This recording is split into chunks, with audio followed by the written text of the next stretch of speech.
your diamonds, and you got your pretty clothes, and the chauffeur drives your car.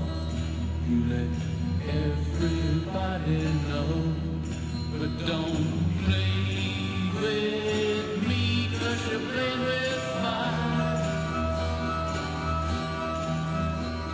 Your mother, she's an heiress, owns a block in St. John's Wood, and your father be there with her if he only could. But don't play with me, 'cause you're playing with fire.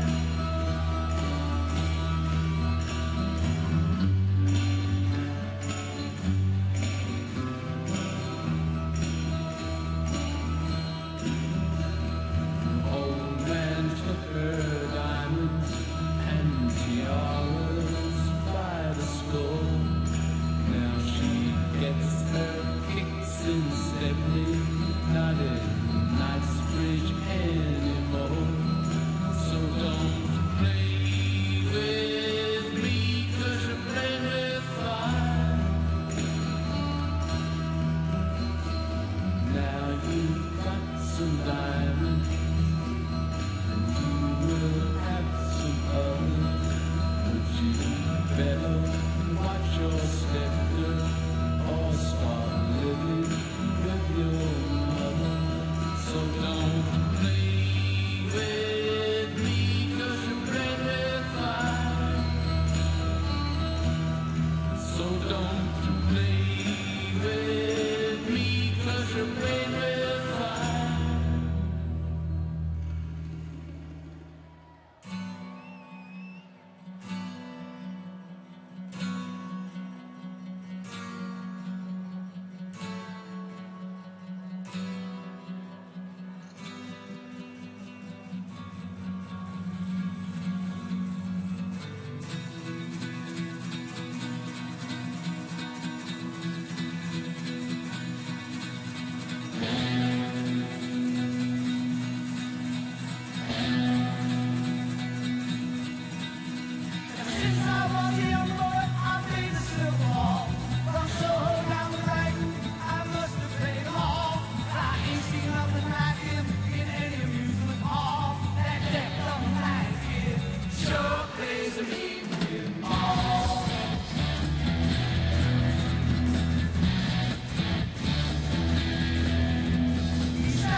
Ladies and gentlemen, please welcome the President of the United States, Donald J. Trump. And I'm proud to be an American, where it is I know I'm free. And I won't forget the men who died, who gave that right to me. And I'm happy to stand up next to you and defend her still today. 'Cause there ain't no doubt I love this land. God bless the USA.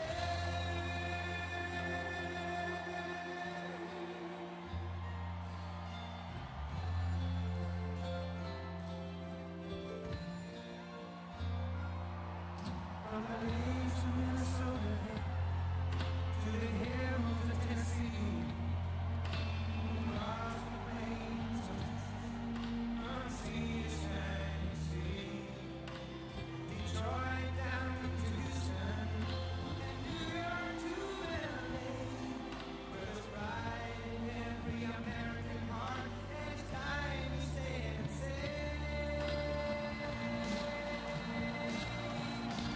Proud to be an American, where at least I know I'm free. And I won't forget the men who died, who gave that right to me. And I'm happy to stand up next to you and defend her still today. 'Cause there ain't no doubt I love this land. God bless the USA.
Thank you very much, everybody. Thank you.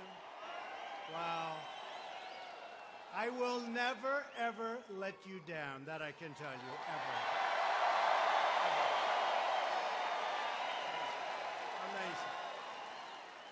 And I want to thank Manchester and New Hampshire, very special. You remember those primaries? That primary came around, and remember what happened during the primary? Trump should come in third or fourth, and we came in easily number one, and that was the beginning. That was an easy one.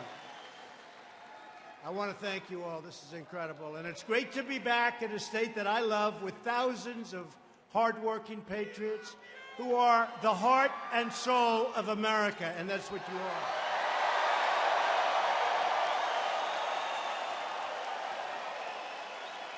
And we're actually here today to officially launch our campaign to win the great state of New Hampshire in 2020. And I saw some fake polls put out by the fake news media.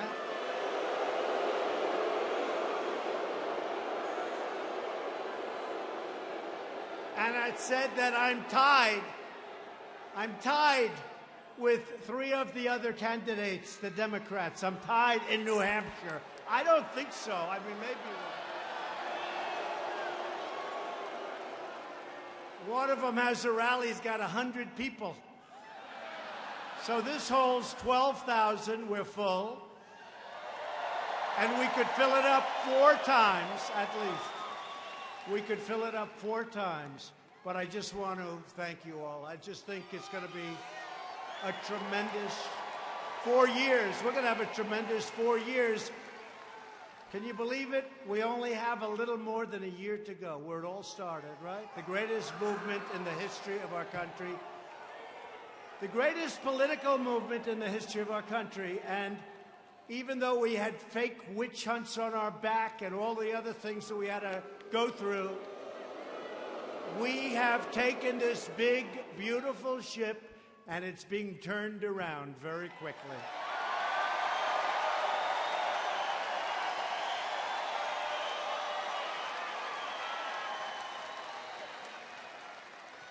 Years ago, we campaigned across the country on a pledge to make America great again, and that's exactly what we've done.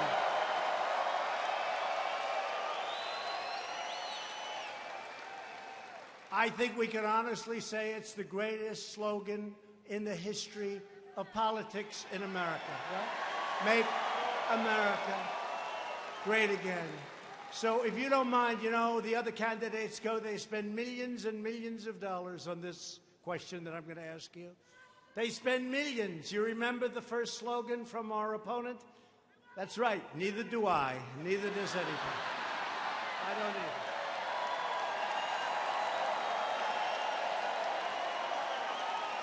Nobody remembers. The only thing I remember is the first night I went out after I heard it. And I said, see, it's all about her. And they immediately changed it after spending like $1 million. It's all about her. That didn't work out too well. That slogan wasn't too good. So we have to do this. We have to make a decision. Do you give up the greatest slogan in the history of politics in our country? Make America great again, right? So do we give up Make America Great Again for a new slogan? Because, look, our country is doing great. We are doing very well with China, despite the fact that they want to have you believe to the contrary. All you have to do is say, China, how you doing? They're not too happy. They're not too happy. They're losing millions of jobs. The tariffs are working, and they're eating the tariffs, by the way. There's no price increase. You know, you got to talk to these people. The fake news. But do we give up?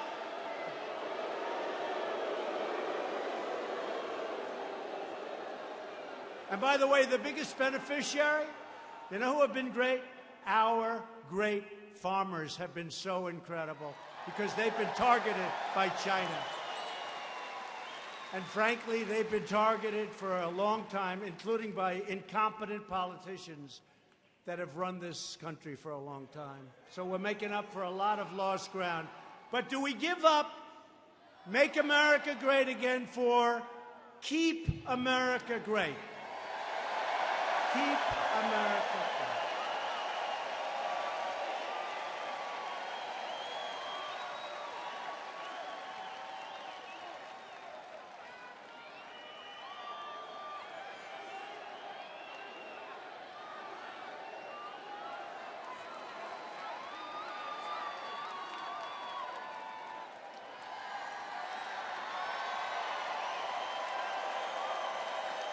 Okay, you ready? Ready? I love this because it's free. And we have all the time in the world, right? Is there anything better than a Trump rally? What about a sleepy Joe Biden rally?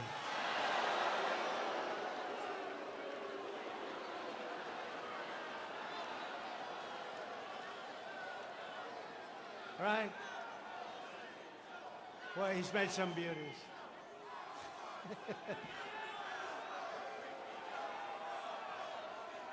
I sort of hope it's him. I don't mind any of them.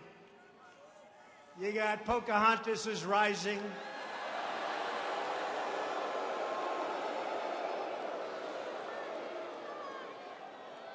You got Kamala.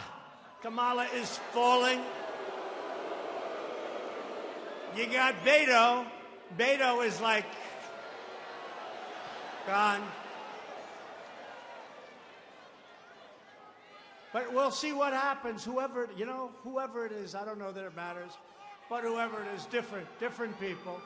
But I don't know. I think Sleepy Joe may be able to limp across the finish line. But today they announced that they're going to cut way back on his appearances because he is such a disaster. They're going to have fewer appearances. You've heard that, right? This is serious. They're going to cut way back on his appearances. Can you believe it? If I ever did that, it would be over. The fake news would get us, but we don't let them get us, and it is fake. And today, the deputy editor of the New York Times was demoted. Isn't that beautiful? Isn't that beautiful?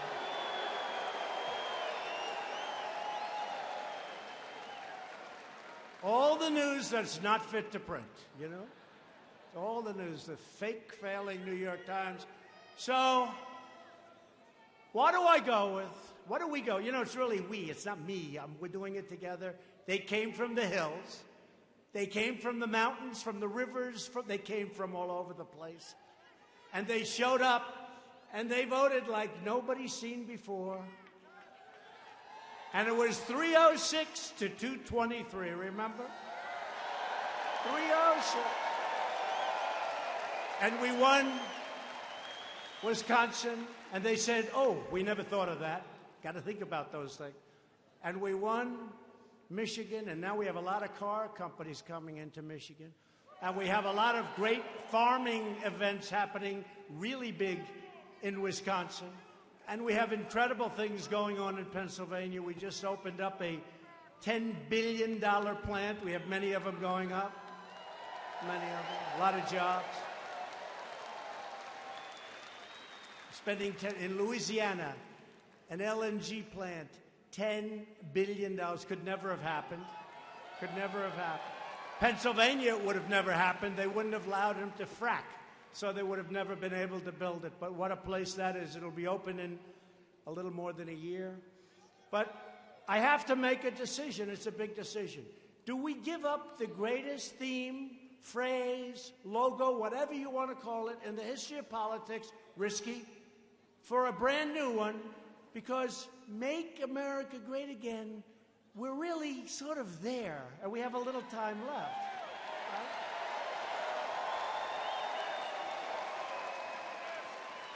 And now we have a group of socialists or communists, could be.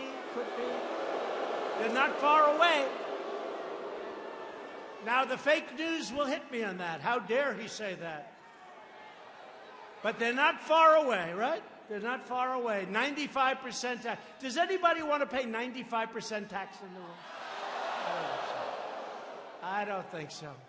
So, but I'm not going to go into their plan because as far as I'm concerned, the Green New Deal is a beautiful thing. No, it's a beautiful thing. We want it to continue onward until about a month before the election. I will let them have it like you've never heard before. I don't want them to change.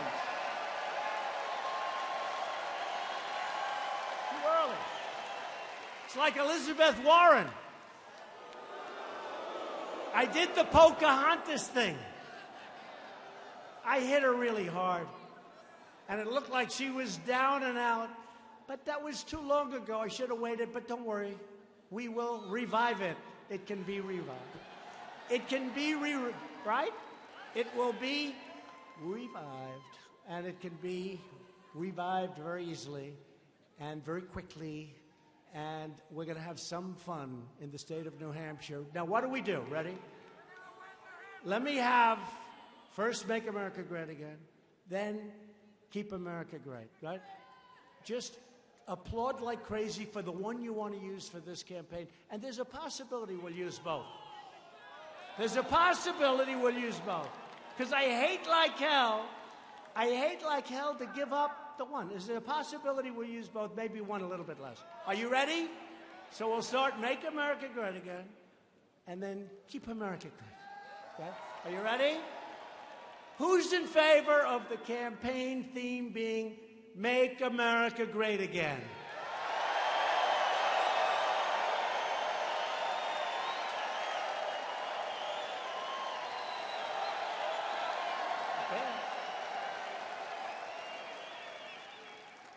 Who's in favor of our theme being Keep America Great?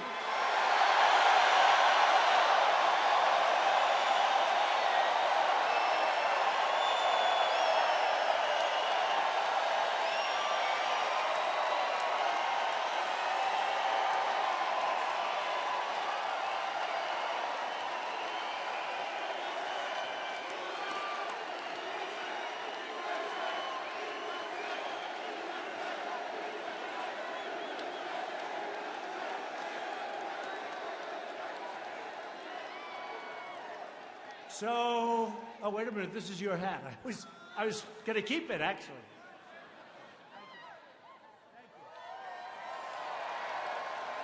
Thank you.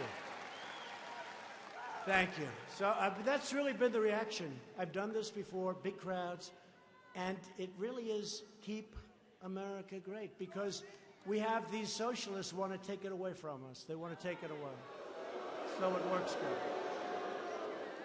Because until a couple of days ago, and that'll catch up very quickly, we have no choice. By the way, I never said China was going to be easy, but it's not tough, and they want to make a deal. We just spoke to them yesterday. They want to make a deal. They want to make a deal. They have to make a deal. And you know what? It'll be wonderful to make a deal. I don't think we're ready to make a deal. We're taking in billions of dollars in tariffs. And again, China's devaluing their currency. They're pouring out money. The prices haven't gone up, so that means we're taking in billions of dollars. We're not paying for it. And ultimately, their devaluations are going to hurt them very badly. They want to make a deal, and they should want to make a deal. But when you listen to the fake news, look at how many there are. That's unbelievable.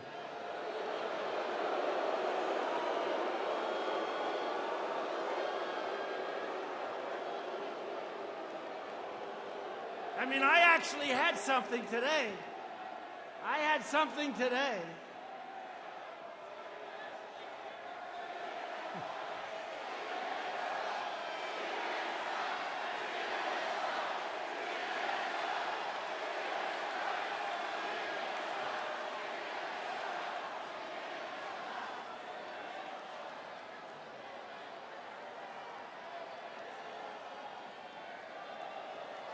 Are we sure that we're in New Hampshire?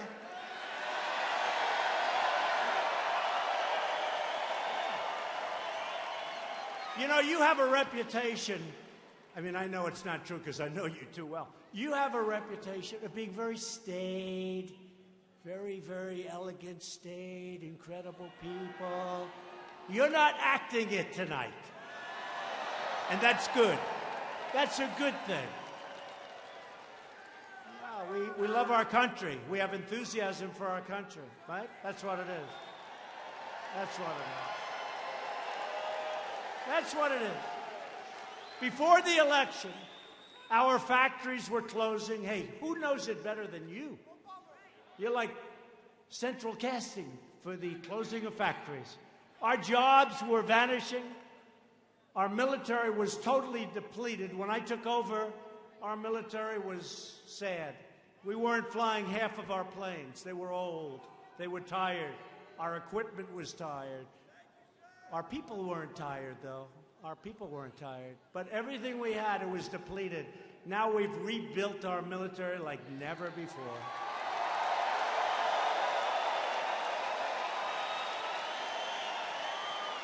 And all made in the USA, just so you know. And our nation was weakened at home and disrespected abroad. They don't disrespect us anymore, folks.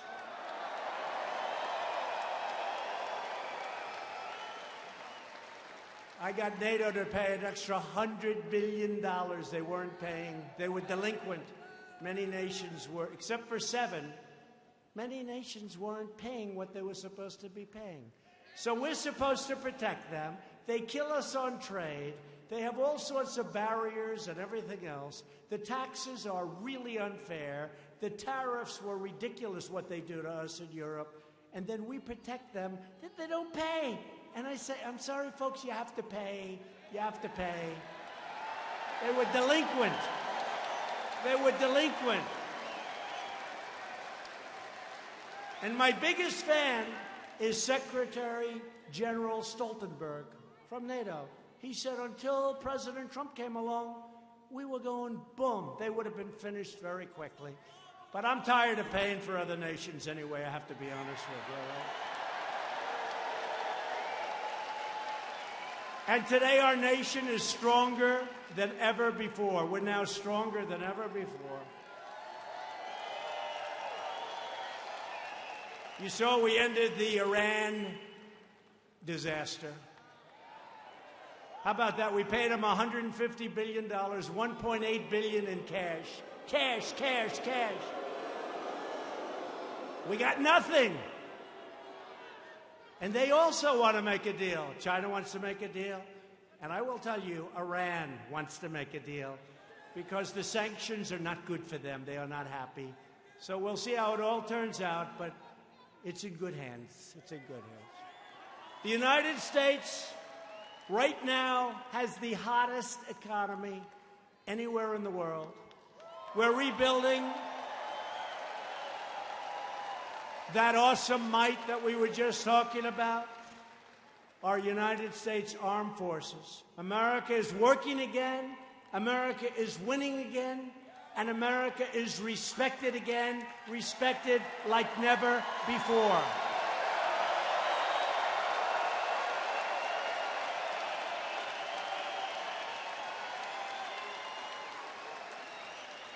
They respect us again, and you see it. You know, a recent poll came out where it showed that President Obama was more popular in Germany and other places than I am. And I said, of course he's more popular. He's not demanding that they pay for their protection that we provide. He's not doing that. I'm doing that. And in fact, if I was the most popular, I'm not doing my job right. Okay?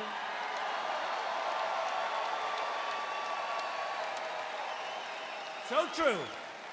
We've created over 6 million new jobs since the election. If I would have said that during the campaign, those people back there would have been headlines.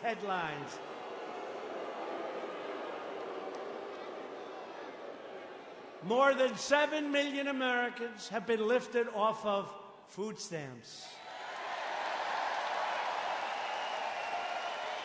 Since my election, the number of new businesses starting in the great state of New Hampshire has skyrocketed by almost 25%.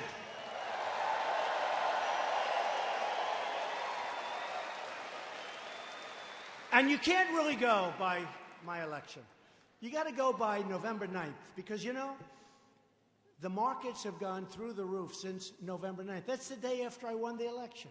So I won the election. The markets went up thousands of points. Things started happening. You started doing things that you would have never, even though I didn't get sworn in until January 20th.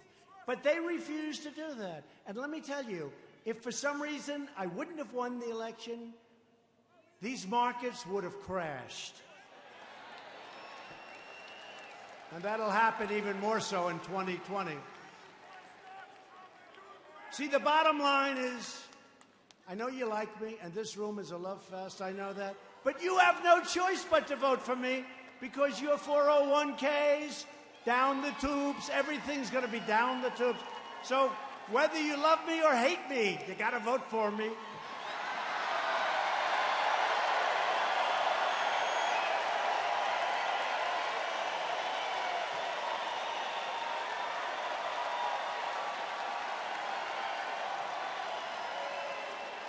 I had a businessman the other day, one of the most successful guys in the country. I've never liked him, never liked him. He never liked me, I never liked him. I see him in the White House. I said, "What are you doing here?" He said, "I'm working to make sure you get elected." I said, "You got to be kidding. You don't like me, I don't like you. What the hell is this all about?" He said, "That's right, we've had our differences. I haven't liked you. But to be honest with you, Mr. President, I have no choice." I said, "You're right. You're right." First thing I've ever heard him say that I agreed with. He's got no choice. He got no choice. Unemployment in New Hampshire has reached the lowest rate in actually 31 years, but within a very short period of time, it will be the lowest rate in the history of our country.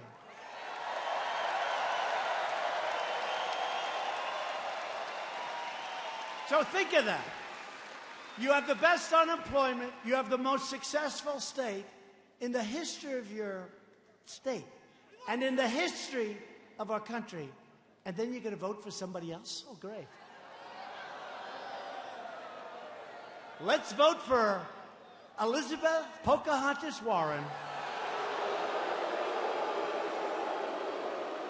We have the best numbers we've ever had. Let's vote for somebody else. I don't think that's going to happen, folks. I don't think that's going to happen. Only with fixed polls does that happen. Unemployment for African Americans, you've heard me say this many times, I'm very proud of it. Hispanic Americans and Asian Americans have all reached their lowest rates ever recorded in the history of our country.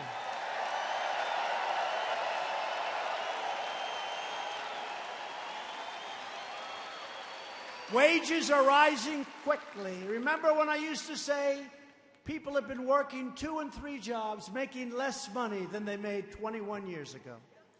I used to say it all the time. Now I can say, for the first time in 20 years, wages are rising. And you know who's the biggest beneficiary? Blue-collar workers.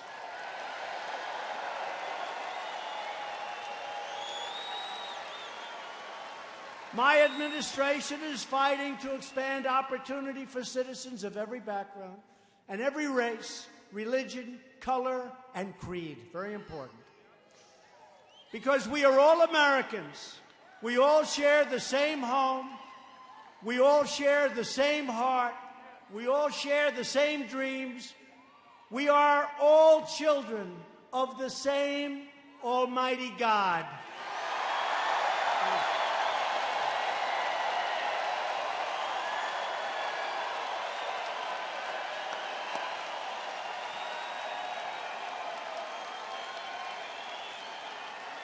But at the very moment when our country should be coming together to enjoy these wonderful blessings, the radical Democrats are trying to tear America apart. They vilify anyone who doesn't share their extreme views. They slander our law enforcement heroes. You see what they're doing with our police that we love. You see what they're doing? Has anyone ever seen anything like the water being thrown on New York's finest? Have you ever seen it?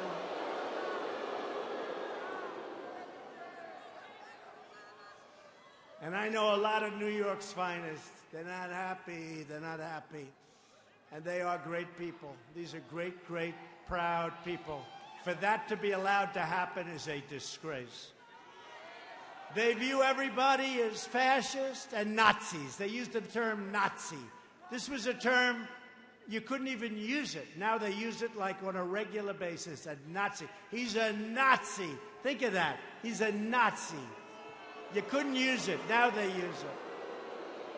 They accuse our heroic border agents of running concentration camps.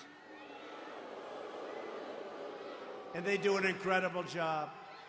And the Democrats don't want to fix the loopholes or asylum. They do an incredible job, our border agents. And they look down upon the hardworking citizens who truly make our country run.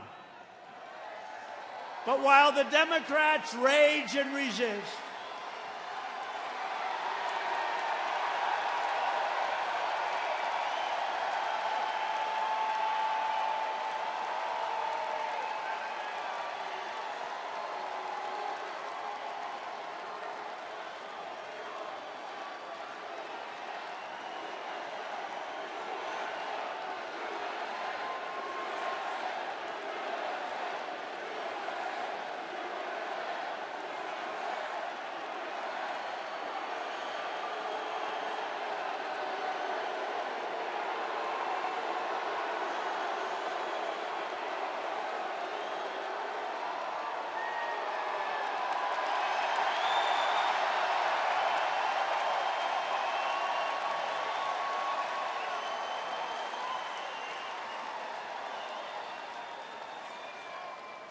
that guy's got a serious weight problem. Go home, start exercising. Get him out of here, please.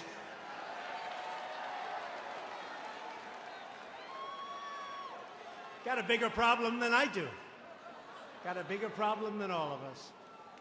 Now he goes home and his mom says, "What the hell have you just done?" We are continuing our incredible movement, the greatest political movement in the history of our country. There's never been a movement like this, never. Our movement is built on love, and it is.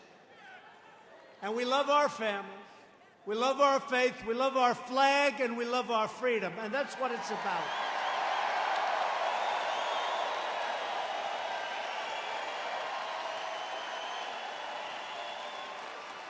And add to that the fact that we love our neighbors and we love our country.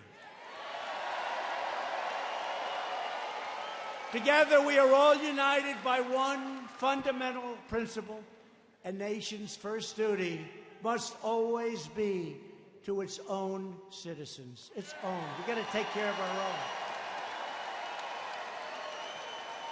You haven't heard that from a politician or a political leader in a long time.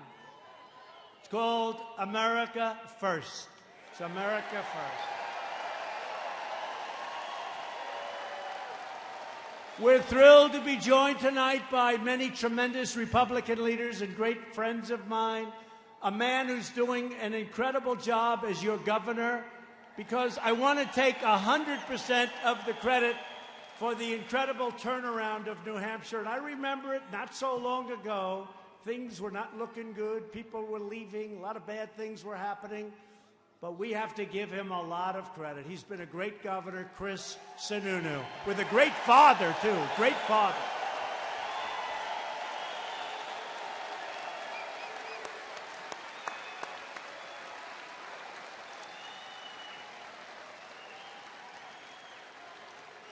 With a great father. His father was tough. Chris, your father was so tough.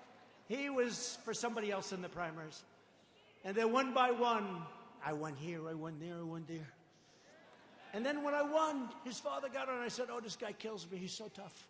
And he said, "President Trump will be the greatest of all time." I said, "What happened? What happened?" He went from being the toughest critic to the best there is. So I want to say hello to your father. Okay, Chris, you'll tell him. Great guy. What a family. What a family. Thank you, Chris.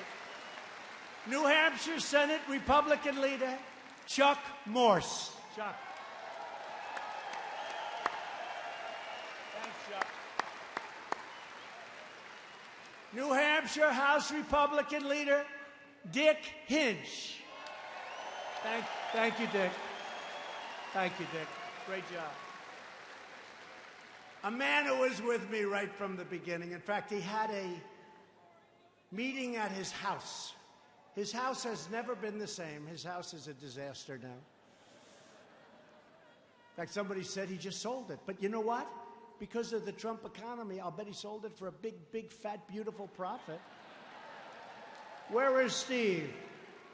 Steve Stepanak and his wife was incredible. Did you make a lot of money in the house? And we destroyed the house. This was the beginning. He held some kind of a meeting for me, and he has a nice house. But literally hundreds and hundreds and hundreds of people showed up, and they destroyed his house. It's never been the same. No wonder you sold it. They finally gave up. And that was 4 years ago. Anyway, thank you very much, both, for being here. Appreciate it. What great people. Thank you, Steve. Great job. And I hope the buyer of his house didn't hear that little... Steve, I hope the buyer didn't hear what I just said about your house. He'll cancel. That's all right. You'll sell it for more to somebody else. Don't worry. Republican Party Chair, Ronna McDaniel.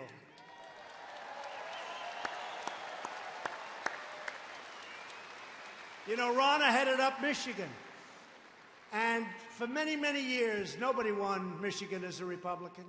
But I used to complain, and, you know, I'd go there and I'd say, they're stealing your car business. I'd go for years. In fact, 5 or 6 years before I even thought about running, for whatever reason, they named me Man of the Year in Michigan. I said, how come? I didn't even understand it myself, but I was named Man of the Year. I wasn't even political. That was years before I did this. But I was always complaining that our car business is being stolen. I mean, it's sort of obvious, right? Mexico now has 32% of our car business. It all left the state of Michigan. We are bringing it back at a level that nobody's ever seen before, our car business. But I went to Michigan, and my opponent was told that the Republicans, no way you can win Michigan or Wisconsin, that you just can't. And we had a campaign manager named Ronna McDaniel. And Ronna wouldn't stop. Sir, can you be here next week? I say, I don't know. Then I leave, and she said, sir, can you come back in 3 days? I said, I don't know. Then I do it, and she said, how about another time? And then on election night, she said, sir, it was 6 o'clock the day before the election. In other words, just a short while before the election, she calls me, sir, can you be here tonight? I said, tonight? And by the way, you know where I was? I was in New Hampshire. That's right.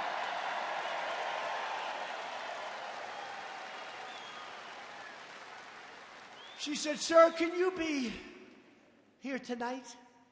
I said, are you sure? I started speaking at 1 o'clock in the morning. Now it's election day. We had 32,000 people show up. It was like this. The crowd was just, they want to see things happen in our country. They love our country. It went crazy. And I left, and I said, I don't know why we're going to lose Michigan. Why would we lose Michigan? Look at this. And the opponent went there with Barack Obama and Michelle Obama. And she went there much earlier, prime time. 1 o'clock, 2 o'clock in the morning is not exactly prime time. So we had 32,000, and they had a tiny little crowd. And I looked at my people, and I said, I know we're not supposed to win the great state of Michigan, but I think we're going to win Michigan, and we won Michigan, and we won Wisconsin. We won Wisconsin. Wisconsin was a great victory, and we won Pennsylvania, and we won North Carolina, and South Carolina, and we won Florida, and I hate to tell you, we should have won New Hampshire. That was taken away. New Hampshire was taken away. It was taken away from us, but we should have. We did great in New Hampshire. We should have won New Hampshire, but that's okay. I'm not holding it against you because it was not your fault. But we had a woman in Michigan, and I said, when it came time to choosing the head of the Republican National Committee, I said, who the hell is that woman up in Michigan that got me to keep coming there and explaining that we can't continue to lose our car business? We have 17 companies now coming back in. Who is that woman? and it was Ronna. We put her in charge of the Republican National Committee. The job that she has done is incredible. Thank you.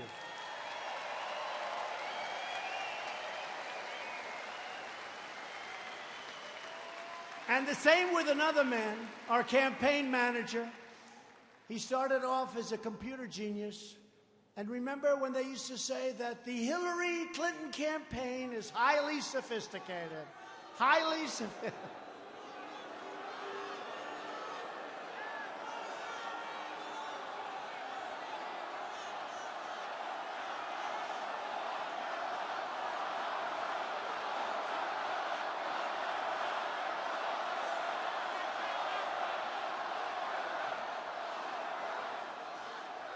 She did a lot of bad things, folks. 33,000 emails deleted after getting a subpoena from the United States Congress. 33,000.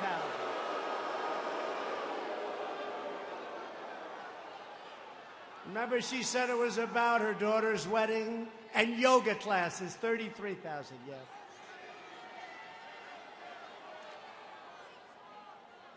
It was disgraceful.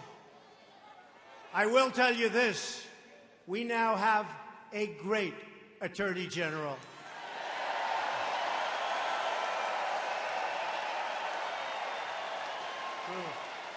A fair guy, a great gentleman. So another man who's here tonight is the world's tallest campaign manager. He is an unbelievable talent. But they were saying about our opponent, I'm not going to mention the name again because we'll never get it finished here. So I'll just say my opponent. Is that better? And they were saying how sophisticated her campaign was. Except ours was far more sophisticated.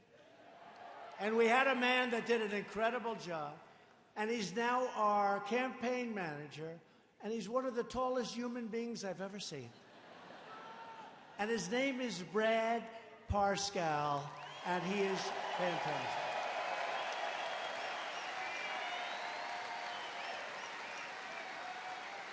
It's nice when you don't have to look for anybody. You just look over and you see a guy who's twice as tall as everyone. Great job, Brad. Thank you. How are we doing, Brad?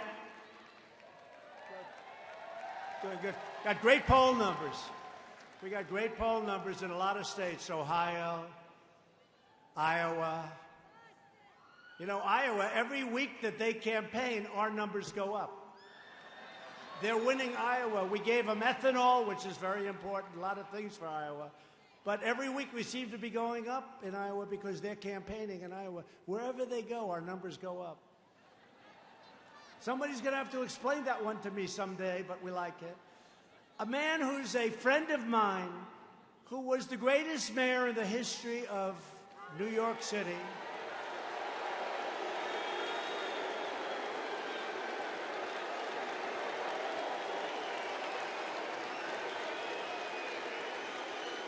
Who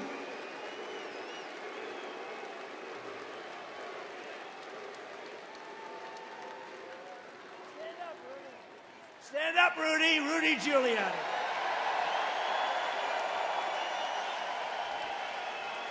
Man, he did a job. He did a job in the first year. I've never seen anything like it. New York was crime infested. We had problems. We had problems like nobody would believe. And Rudy went in there and he did the job. And people loved him for it. It wasn't like, oh, gee, he's a horrible person. People loved Rudy Giuliani. He was a great, great mayor. So thank you, Rudy, for being here. Thank you.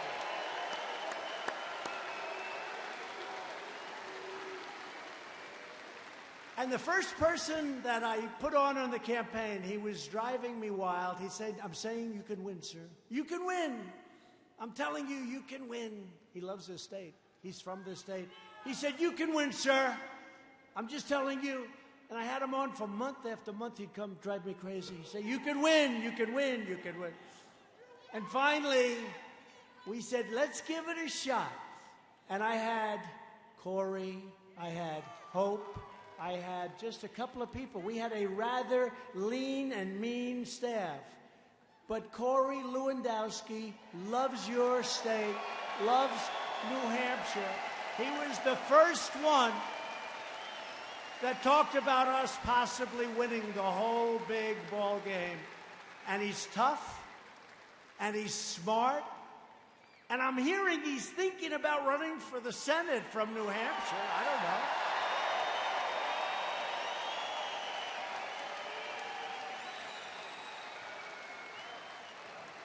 I think it'd be tough to beat.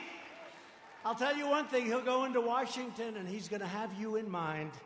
He's going to do a job if he does do it, so we'll see what happens. He hasn't made up his mind yet, but he would be fantastic, and I guess it's something you go back and you talk to your family, you talk to your wife, and you make a decision. They're all saying, are you going to support him? I said, I don't know if he's running. So, Corey, let us know, please, if you don't mind. Let us know.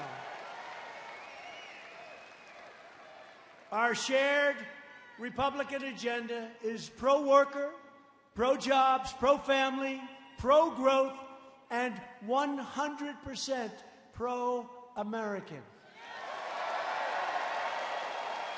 For decades and decades, the permanent politicians in Washington pursued the very opposite. They sold out our workers. You see it, you know it better than any place. When I talk about the horrors of NAFTA, the horrors of trade deals, I mean, I'm sorry to tell you this, I usually refer to New Hampshire. Nobody took it worse than New England, and nobody took it worse than New Hampshire. Now, here's the good news. I would never let that happen again, and Chris will never let that happen again.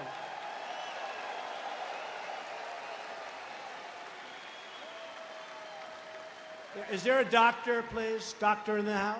Thank you. Doctor in the house. Please, doctor. Please. Thank you very much. Take your time. Yeah, take your time.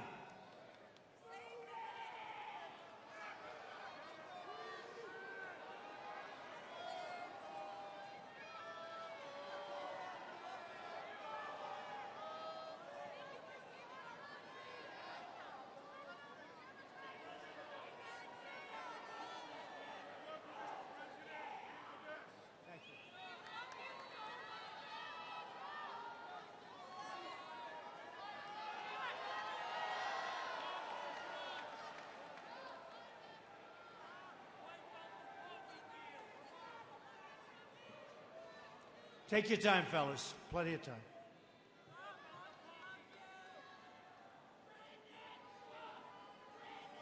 You know, people got here 2.5 days ago. Many of these people in the front, right? 2.5. 2.5 days ago, a lot of these people. So you can understand, it's pretty tough. Thank you. Thank you.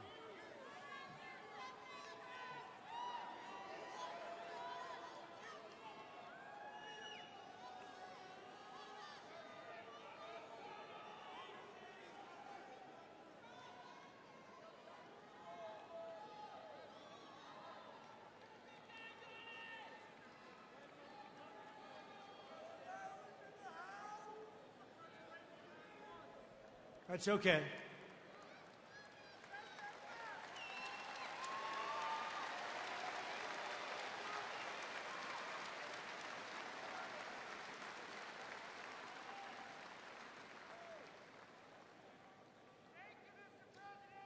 These are great people. These are great people that love our country. Just remember.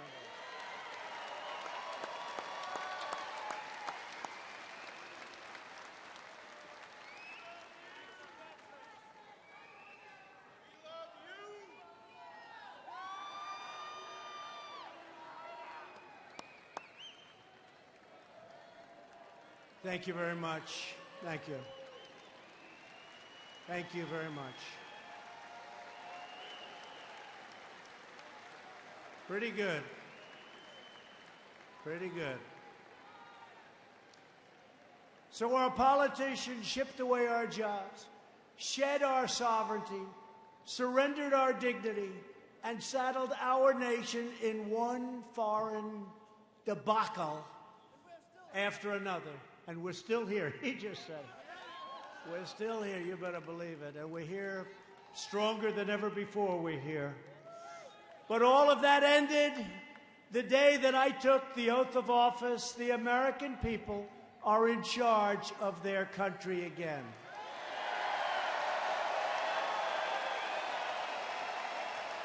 We cut a record number of job-killing regulations. They were strangling our country. We cut more regulations in 2.5 years than any other president in their full terms. 4 years, 8 years, or in one case, more than that. Cut more than anybody.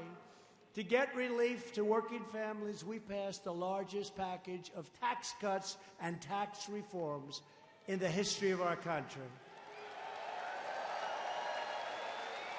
You're making a lot more money. You're making a lot more money, and you see it, and you know it because you see it in your paycheck every week. We ended the last administration's cruel war on American energy, and we are delivering a policy of American energy independence like you've never seen before. And in fact, if you look at the straits where we're having all of the problems, you look at the straits, number one, they're not touching our ships. They're not playing with our ships. They're taking them from this country, from that country, from that country. But you know what? Very importantly, we have very few ships going there anymore because we don't need that oil and gas.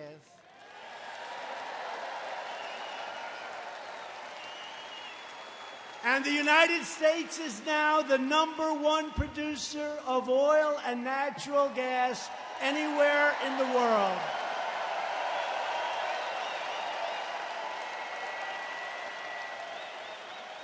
Every leading Democrat has pledged to abolish the American oil, coal, and natural gas industries that are fueling our economic boom. Can you imagine this? We're sitting on great wealth. They want to take it away from us. And the alternatives don't have the power. They don't have the power. They want wind. Wind. Wind is oh so beautiful as long as you don't have to stare at a windmill and your house goes down in value like to nothing. Steve, if you had a windmill anywhere near your house, you would have gotten 1/3 the price you got, Steve. That's true, by the way. Steve's too smart to let that happen. We won't let them take it away from you. We are reversing decades of calamitous trade policies that shattered New Hampshire and your factories. They shattered your communities, and they shattered American power and American prestige all around the globe. New Hampshire lost 1 in 4 manufacturing jobs following NAFTA and China's entrance into the World Trade Organization. 2 of the worst deals ever in the history of our world, not just our country. Election after election, politicians came to your state pretending to have the courage to stand up for the American worker. Then they went to Washington and let other countries push them around and special interests buy them off and steal your jobs and take your companies. That's what happened. Me, I don't care about their campaign contributions. It doesn't matter to me, folks. We want to do a job. We want to do a great job. And we're setting records. And you know who's sending us the money? The small donors. We have big donors, but we have small donors are sending us the money for the election. Pretty amazing. That's not supposed to happen to a Republican. But it's happening to this republic, and it's happening to you. Every vow that politicians made was broken. Every hope was dashed. And every promise turned into a total betrayal of New Hampshire and of our country. But in this administration, we have something those sellout politicians could only dream of. It's called strength and commitment. We don't play games. We don't play games. After years and years of building up other countries, we are finally building up our country, standing up for our jobs, our workers, and standing up for our dignity.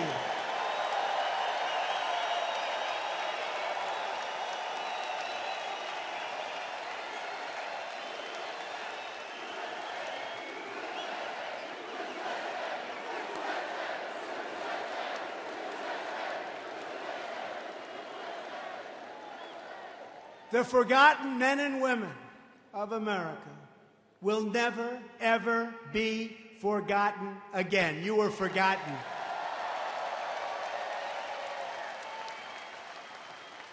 The last administration, with Sleepy Joe and Obama, tried to ram through one of the worst trade deals ever negotiated, worse than NAFTA, worse than WTO.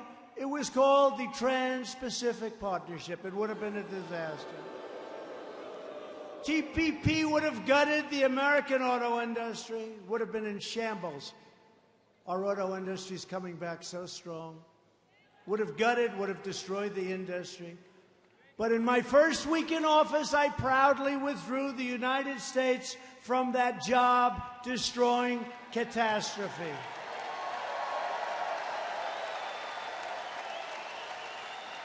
And we're imposing beautiful, well-placed tariffs, money comes in, on foreign countries that cheat our workers, steal our jobs, and break all the rules. I'm sorry. And by the way, they've been changing and charging tariffs on us for years. We have countries that charge us 100%, 200%, 297% in the case of Canada with your farm products. We're not going to stand for it. And man, did we turn things around. And we've just started. If companies don't want to pay a tariff, I have one simple solution. Come make your product in America. Come make your product in New Hampshire. Zero tariffs. Zero. Zero. No tariff.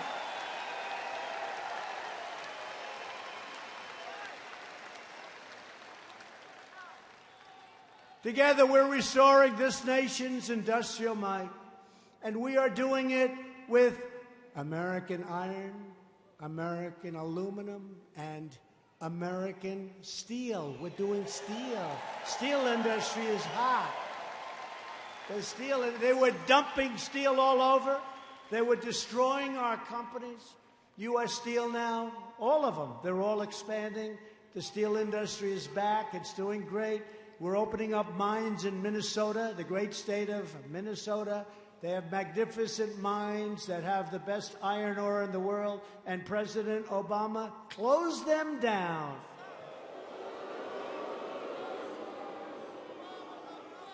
Maybe we can get Representative Omar from Minnesota to open it up, but I don't think so. She'll open them up. I don't think so. Representative Omar, that's another one. We're replacing NAFTA with the brand new USMCA. That's Mexico and Canada. Great deal. The USMCA will create countless jobs for farmers, manufacturers all across the state. We need Congress to pass the USMCA immediately. We'll make it a bipartisan deal. We don't even want credit. The unions benefit, the non-unions benefit, everybody benefits. It brings it back to fairness, and it makes it very hard for our companies to leave our countries, go to Mexico or Canada. We lose all our jobs, we lose all our taxes, we end up with empty factories and plants. It makes it almost impossible. We're not going to have that. That was my one rule that I had to have. It's going to be very, very hard for companies to do that. I've also taken the toughest ever action to stand up to China's chronic trade abuses. Earlier this month, the U.S. government officially labeled China for the first time ever a currency manipulator, another promise kept. While others allowed China to freely loot the U.S. economy, $500 billion a year, not million, billion, with a B. We've made it clear that the theft of American jobs and American wealth is over. Yet, today, the Wall Street Journal editorial board and some others continue to publish foolish articles that demonstrate that they understand nothing about trade or business, nothing. They advocate only economic surrender. They actually say, go to China, take off the tariffs, make a deal. I lose all the cards we take off the tariffs. We don't have any cards. Think of it. They say, go to Europe. By the way, the European Union is worse than China, just smaller. It treats us horribly. Barriers, tariffs, taxes, and we let them come in. It's worse than China. Many of us come from there. I do.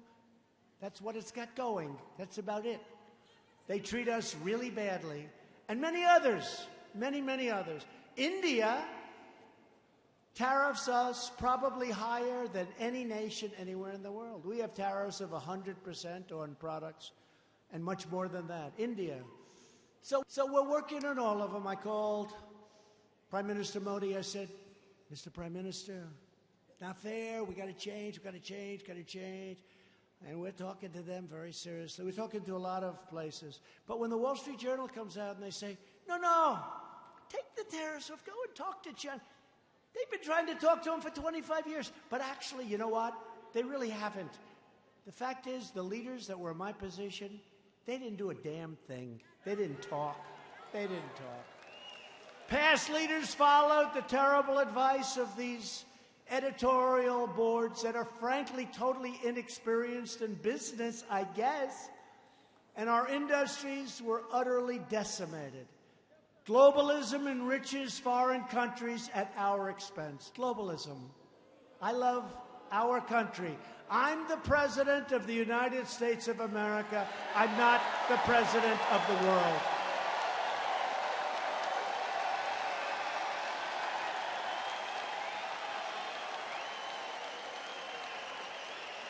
And as long as I'm president, America will never bow to a foreign nation like we were for so many years. As we restore our prosperity, we are also restoring public safety. We are fighting to reduce violent crime. You see so much it over the last 25 years, so much crime. And ensure that every American can live in safety and peace. And yet, with all that you see, we've had one of the best years of crime prevention that we've ever had. Wouldn't seem that way, but it is one of the best years because those gentlemen that we just saw, law enforcement, they do a great job.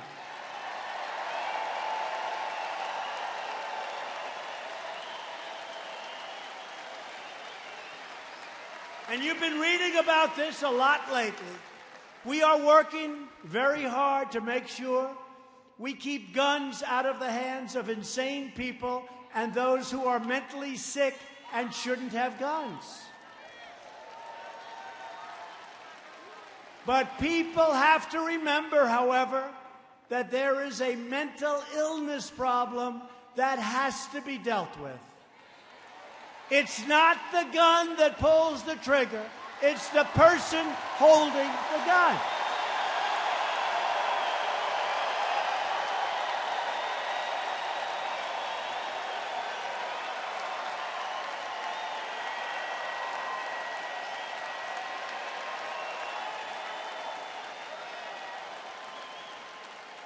Years ago, many cities and states, I remember it so well, closed mental institutions for budgetary reasons. They let those people out onto the street. You probably have your examples up here. I can tell you in New York, they closed so many of them, and they let really seriously mentally ill people out on the streets. And you see plenty of them today, even today. We're going to have to give major consideration to building new facilities for those in need. We have to do it. And at the same time, we will be taking mentally deranged and dangerous people off of the streets, so we won't have to worry so much about that. A big problem. We don't have those institutions anymore, and people can't get proper care. They're seriously ill people, and they're on the streets. We can't make it harder for good, solid, law-abiding citizens to protect themselves. We will always uphold the right to self-defense, and we will always uphold the Second Amendment. We will.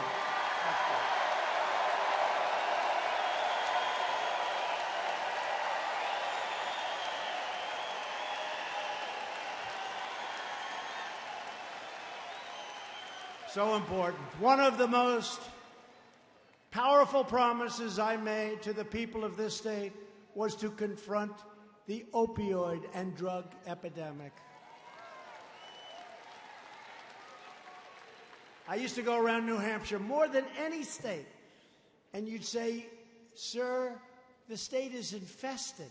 You said, "Sir, we're like a drug den." You tell me. And I didn't really see it.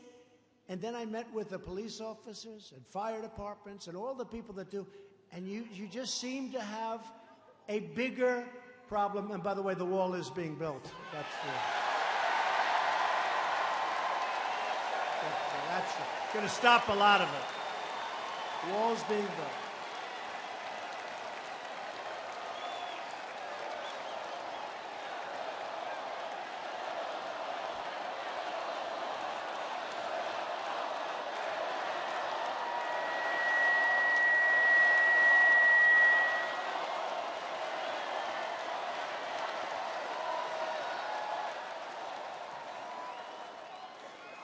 It's being built. You know, we have the fake news, you know about that, where a wall that's lying on the ground in a very important section.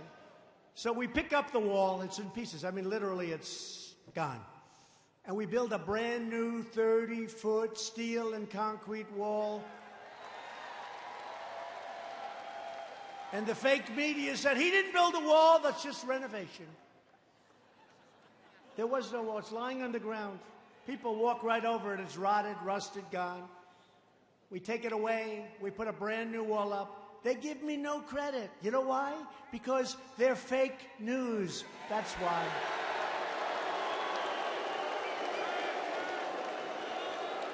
We're building a lot of wall.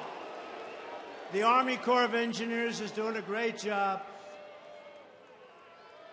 They're doing a great job. Since I took office, we've attacked the challenge with everything we have. We have secured a record $6 billion in new funding, opioid. We vastly increased the distribution of overdose-reversing drugs, which are pretty amazing things. We've given them to your police department, your fire department, pretty amazing. We have reduced the total amount of opioids prescribed by 34%. And the Department of Justice has prosecuted more than 3,000 defendants in opioids-related cases. And our public awareness campaign about the terrible suffering that drugs inflict has already reached 58% of all young Americans. I said that you have to show them. We're doing ads, beautiful ads, shows them, and you've seen them. I don't even want to describe them. They're brutal. But we're doing ads on television and papers about how bad it is for children so they can see it. Because the greatest thing we can do is not get people started on drugs, right? Not get them started. It's hard to get off. You know, we can get them off, and we're doing it, and it's been done, but it's hard to get off. If they never start, it's real easy. It's real easy. So we're trying to get young kids. You won't see the fruits of this labor for a little while because it takes a while, but we are working so hard on advertising and promotions to tell young kids, children, how bad drugs are, how dangerous they are, how horrible they are, how they destroy your brain, how they do so many bad things. And they're really very tough ads. They're hard-hitting ads, and I think they're having a big impact. You'll see. Over time, you'll see. But we still have much work to do. But as a result of these efforts, last year we saw the first nationwide decline in drug overdose deaths in 31 years. Pretty amazing. And at the center of America's drug crisis is the border crisis. Vast quantities of deadly narcotics are being smuggled across the border, including meth, cocaine, heroin, and fentanyl. And as part of my trade deal with China, it's been very important. And President Xi said he's going to do it. So far, he has not done it. But I said, you have to stop sending us fentanyl. Have to. And you have to criminalize in China the making of fentanyl. And so far, he has not come through, but I think he will. You'll know. You'll know. Yet Democrats want to open borders, and Republicans want strong borders. That's your difference. One wants open borders. Who can even think of an open border? Think of it. Even though many people that come into our country are wonderful people, they're still coming in illegally. They're not coming in through merit. But what about the bad ones? We have serious, serious criminals that want to come in. And if we had open borders, they would be flowing in like you've never seen before. Democrats want open borders. They don't mind crime. We do mind crime. And that's the way it is. Democrats also support deadly sanctuary cities. Last year alone, sanctuary cities declined. More than 17,000 requests from federal authorities to hand over criminal aliens already in their custody. In other words, 17,000 criminal aliens were released by these cities directly into U.S. communities. You don't understand even what the hell are they doing? What are they doing? 17,000. Republicans believe our cities should be sanctuaries for law-abiding Americans, not for criminal aliens. And we will always support the amazing heroes of ICE and Border Patrol, and we will always support law enforcement.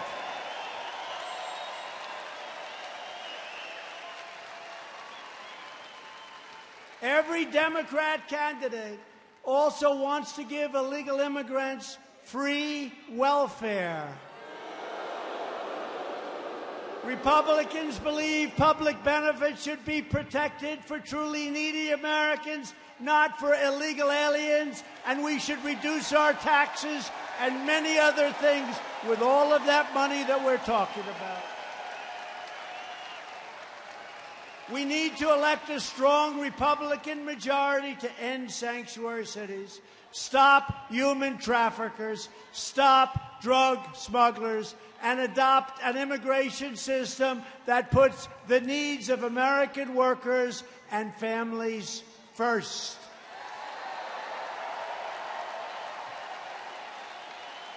It's also time for Democrats to join with us to protect the sacred integrity of our elections by supporting voter ID, voter identification.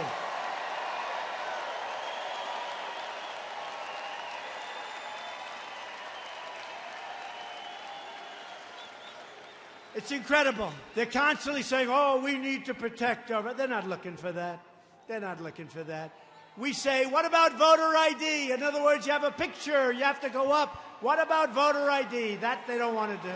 But we need voter ID.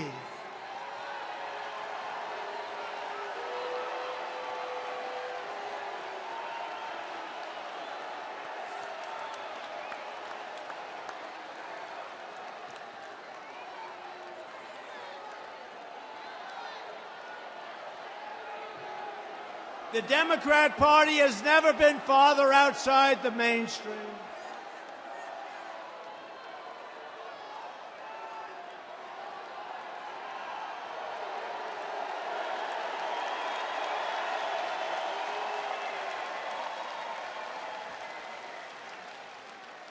Where do they come from? You know, you say you want low taxes, good education, strong military, strong borders. You want to have safe homes. You want a house. You want low interest rates. You got low interest rates, the lowest ever. Got low interest. Good time to refinance your house, by the way. Great time. You got everything. And then you see these people. They're against. They have no idea what they're doing. They have no idea what they're against.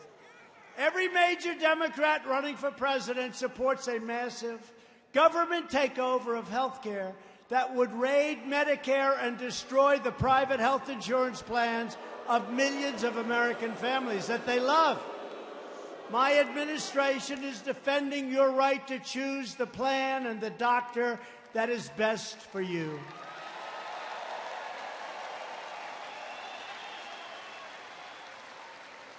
The individual mandate is gone, the most unpopular part of Obamacare. And we almost have Obamacare gone. We're close. We would have had it before, but we had a vote that was a little bit surprising. I'm sure none of you knew who that vote was. We had it done, repealed and replaced. But it's going to happen, and I think it's going to actually be, in the end, actually better. You watch. So we got rid of the individual mandate, which was the most unpopular part of Obamacare, and we're running it better. You know, I had a political decision. Do I make it great? Alex Azar, our secretary. Do we run it well and sort of say, hey, we run it well? Or do we run it badly and have everybody upset? We said we got to run it well, but it's still much too expensive. It's lousy health care. But we got rid of the worst part of it, individual mandate. Individual mandate, where you have the privilege of buying the right not to have to pay for expensive insurance that's no good, health insurance. And we will, and you got to remember this, Republicans, and I speak for every one of them, we will always protect pre-existing conditions. We're going to protect, always. Right? Got to do it. Our ambitious campaign to reduce the price of prescription drugs has produced the largest decline in drug prices in 51 years. And the only decline in 51 years. We have launched a historic initiative to require price transparency, empowering you to choose the lowest price for yourself and for your family. Believe it or not, you didn't have the right to go in and price your drugs. Who could even believe this? I wonder if Big Pharma had something to do with that. So we're going to have transparency. Virtually every top Democrat also now supports late-term abortion, ripping babies straight from the mother's womb, right up until the moment of birth. And in the case of the Virginia governor, he's having a rough time. In his case, the baby is born. And then he goes to talk to the mother. The doctor talks to the mother. The baby is now born, wrapped, as he said. And then they decide whether or not to execute the baby. Who would believe that?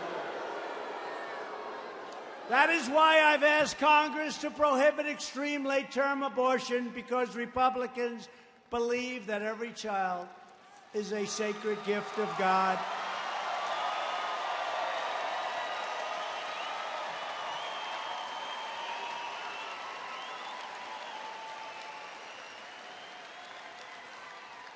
Hard to believe, isn't it? Democrats are now the party of high taxes, high crime, open borders, late-term abortion, and socialism. The Republican Party is the party of freedom. We are the party of the American worker, the American family, and the American dream, and I'm fighting for you each and every day.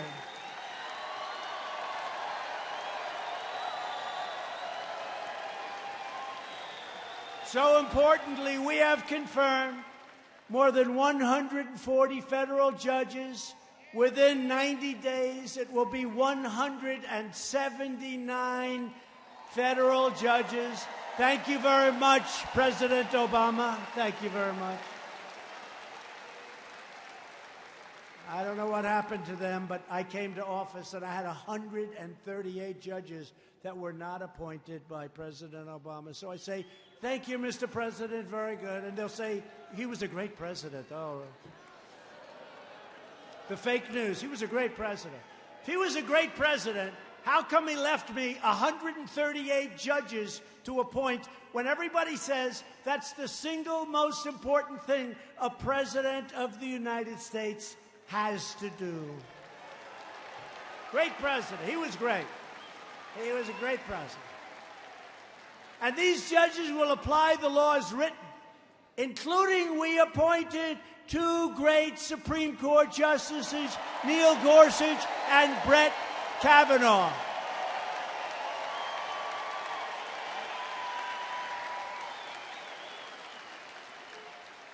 And to help patients with life-threatening illnesses, we also passed something I'm so proud of. 44 years they couldn't get it passed. Right to try. You can use our newest, our best medicines. Incredible what's happening. I'm so proud of that. And this from forever, 5 decades, we passed for our great veterans VA choice and VA accountability.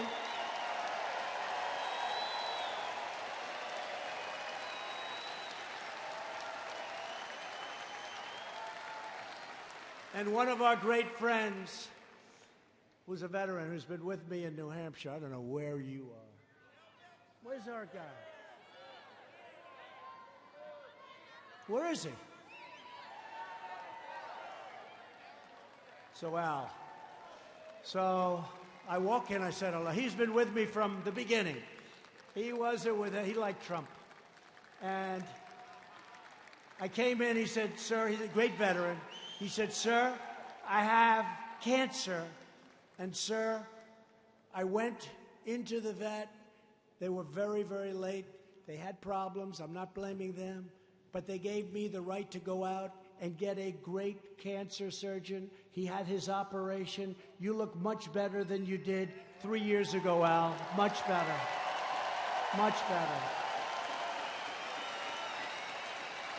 VA choice, right, Al? VA choice. Great story. Thank you very much. And thank you for your loyalty. He's been to every rally I ever gave in New Hampshire right from the beginning. I got so tired of looking at him. He'd always be here.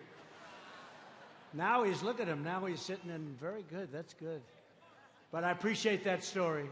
I appreciate a VA choice just makes sense, right? Doesn't it make sense? We've achieved record funding for the United States military. $716 billion, $700 billion, and $738 billion, and it's almost completely rebuilt, including, and we hope to God we never have to use it, we have the finest, most powerful nuclear capability anywhere on the face of the earth. And I hope to God we never have to use it. We're investing in the future of human space flight, and someday soon American astronauts will plant the stars and stripes on the surface of Mars.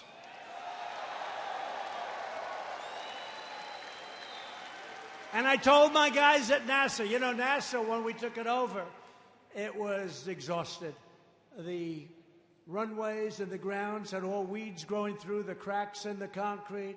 You wouldn't recognize it now. It's beautiful. It's the best place anywhere on Earth. And I also said that, I hear all these rich guys, for some reason they love space. So they're rich. I said, let them send the rockets up. What the hell do we have to do it, right?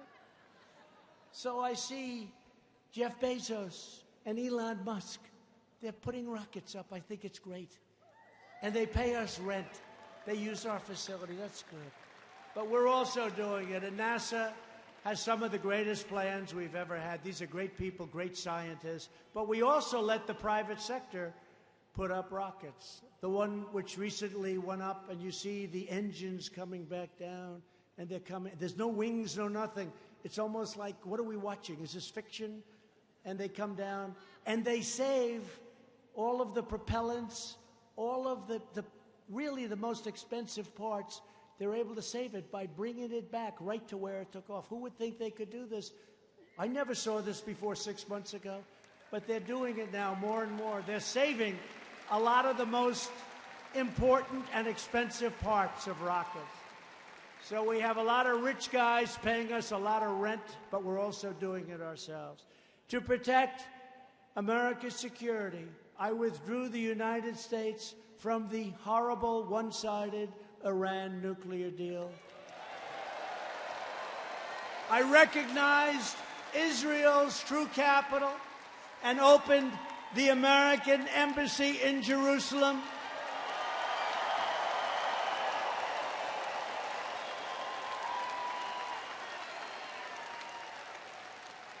And just 3 months ago, we also recognized the Golan Heights as being a part of and protected by Israel. For years, you watched as your politicians apologized for America. Now you have a president who is standing up for America, and we are standing up for the people of New Hampshire. Thank you.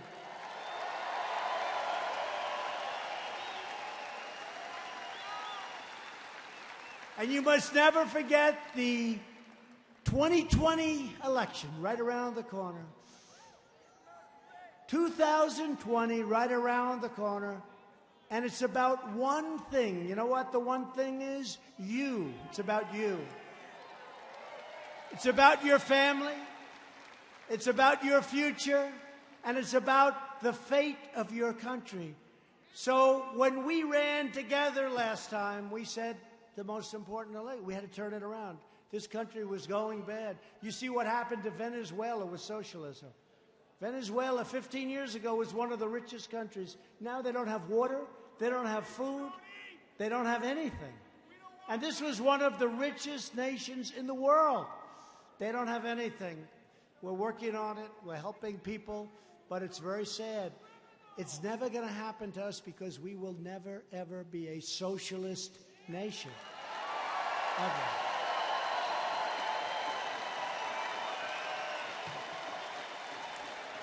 No matter what label they use, a vote for any Democrat in 2020 is a vote for the rise of radical socialism and the destruction of the American dream. We have a dream. It's a great dream. This is the destruction of the American dream. We begin this campaign tonight with the best record, the best results, the best agenda, and the only positive vision for the people of New Hampshire and for the people of America.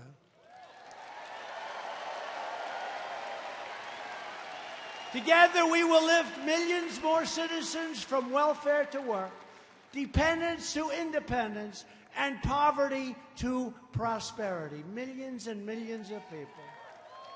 With your help, we will elect a Republican Congress to create a safe, modern, fair, and lawful system of immigration.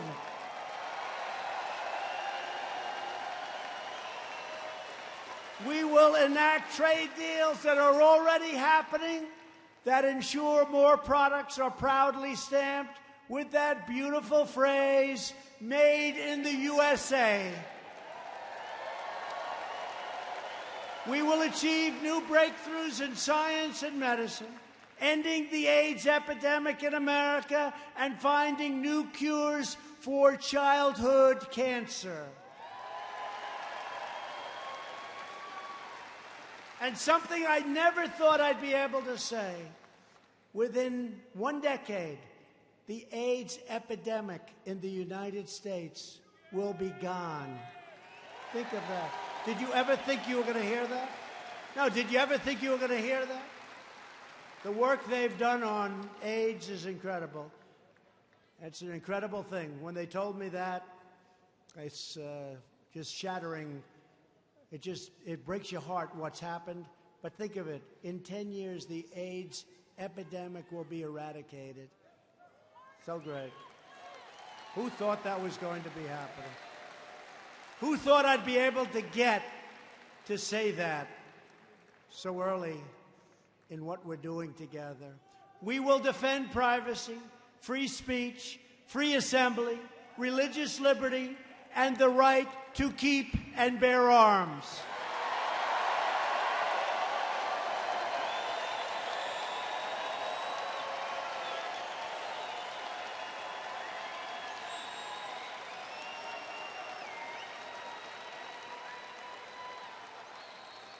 Above all, we will never stop fighting for the values that bind us together as one America. We will support, protect, and defend the Constitution of the United States.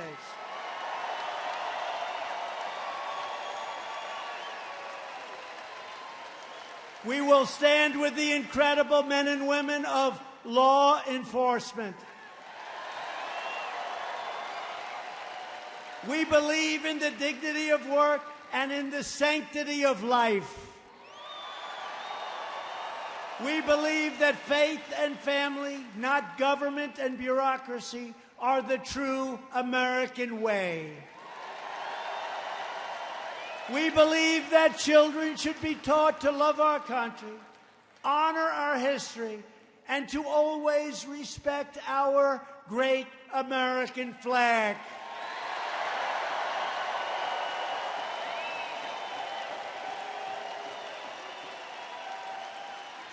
And through every day and every challenge, our hearts beat to the words of the New Hampshire state motto, live free or die.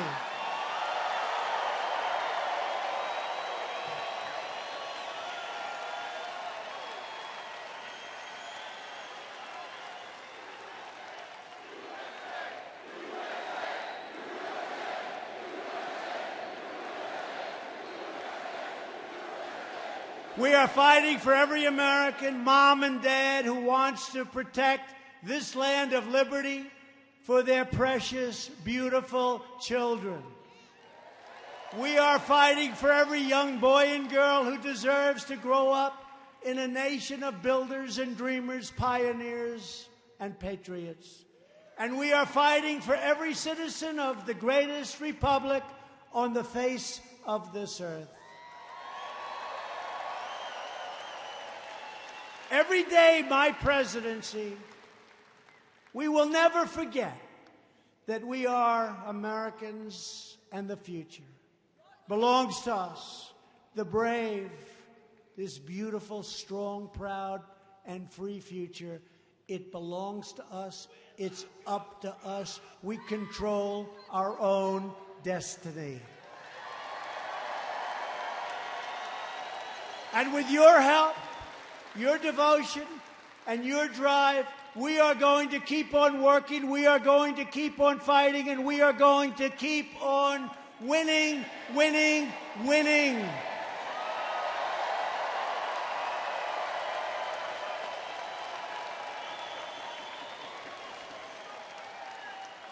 We are one great movement, one people, one family, and one glorious nation under God. And together we are making America wealthy again. We are making America strong again. We are making America safe again. And we are making America great again. Thank you, New Hampshire. Thank you.